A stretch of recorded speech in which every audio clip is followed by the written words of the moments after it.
حالیہ رپورٹ کے مطابق 2015 میں ارکان پارلیمنٹ کی کل دولت 49 ارب روپے تھی، جو 2020 میں بڑھ کر 91 ارب روپے ہو گئی، لیکن کچھ سیاستدان اس رپورٹ کی نفی کر رہے ہیں۔ ان کا کہنا ہے کہ ان کے اثاثوں میں تو کمی واقع ہوئی ہے۔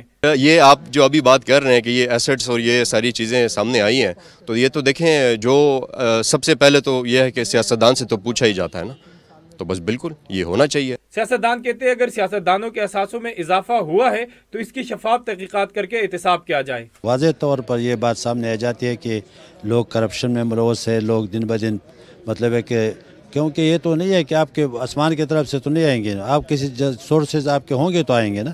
تو میرے خیال میں اگر یہ ہوا ہے تو بالکل اس کے ساتھ اس کا جانچ پڑتال کیا جائے، ان کو دیکھ کہ آپ کا کہاں سے یہ سورسز کہاں سے آپ کے اثاثے بڑھ گئے۔ اشرافیہ کی دولت میں اضافہ جبکہ عوام کی آمدنی میں کمی ملک میں دولت کی غیر منصفانہ تقسیم کا ثبوت دے رہی ہے۔ قانون ساز کہتے ہیں سیاستدانوں کے ساتھ ساتھ طاقت کا حصہ بننے والے دیگر اداروں اور شخصیات کا بھی احتساب ہونا چاہیے۔ کیمرامین منصور احمد کے ساتھ عبداللہ مومن، ڈان نیوز، اسلام آباد۔